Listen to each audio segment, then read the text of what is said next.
kadib geeridii naxdinta lahayd ee ku timid marxuum nabadoon Cabdi Warsame Gurux oo kamid ahaa nabadoonada beesha Sade ee gobolka Jubbada Hoose ayaa waxaa loo caleema saaray nabadoonnimadii uu ka geeriyooday wiil uu dhalay Allah u naxariistay marxuum nabadoon Cabdi Warsame Gurux. Caleema saarka nabadoonka cusub ayaa waxay ka dhacday magaalada Kismaayo ee xarunta gobolka Jubbada Hoose iyadoona ay ka soo qayb galeen qaar kamid ah salaadiinta magaalada Kismaayo. ugu horeyn ayaa waxaa caleema saarka ka hadlay qaybaha kala duwan ee salaadiinta. nabadoonka beesha Ibraahim ayaanahay nabadoon kala iga horeeyay waxaan taageeraynaa Cabdi Warsame Gurux baan taageeraynaa waxaan kala u hambalyeynaa gogoshan intii dhigtay gabdhahan soo dhaweynaynaa wiilku uma aha reer kaliya nabadoon ummadda Soomaaliyeed oo dhan buu u yahay.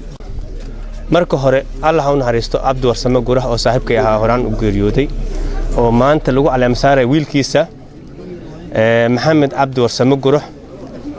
إن شاء الله تعالى أنه هدان هاي باش هبير أبيز بان لا شقين جرني وحن قعد سرنا قابك أبيز أو شقين جري وناجي أبيز أو كشقين جري أنو كشقين دونه عن قعد مارتي عن كرجيننا هذا بلغات كبلغات دير إلى الله شقين إنسان نبضون كعصوب عبدي محمد عبدي والسماء ومحلبات أنه وحن الله سدي لنكاس وحنوها بارقب كيجي wuxuu noo ahaa ninka koowaad odayaasha meesha Sade madaxda u ah wuxuu noo ahaa ninka adinku xasuusantihiin si fiican u taqaaniin sida awgeed annaguna sidii loo kale baa wiilkiisii waxaan ka dhiganaynaa hormood.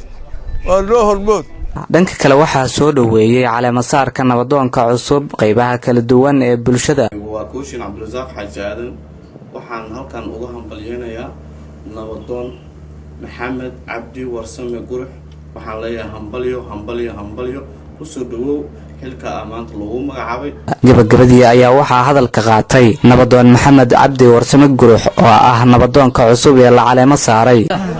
halkan ka salaamaya ilmaadiinka nabadoonada dhalinyarada iyo habeenku intuba inta kadib hadii la yiraahdo maadaama xilkii aabe Allah u naxariistay aniga la ii doortay anna waxaan ballan qaadayaa in sidii uu ahaa uga soo baxay wanaagsan ay la shaqeeyo. Allah u naxariistay nabadoon Cabdi Warsame Gurux ayaa lagu xasuustaa ka shaqeynta maslaxadda ummadda ku nool deegaanada Jubbaland waxaana hadaladii uu ka tagay kamid ahaa meeshan waa maliyada waama waa Kismaayo ina waama weeyaan waxay leedahay midnimay taqaan isku magac bay taqaan nin wax dilay haddaan maqallo geedaha kaga gaba jiro bismillaahir rahmaanir rahiim bilaaya hor socota dhijir marka xaradaad maanta joogtaa almada waa tal waama saasa laga yaqaanay saasa laga ahaa. inna lillahi wa inna ilayhi raaji'uun.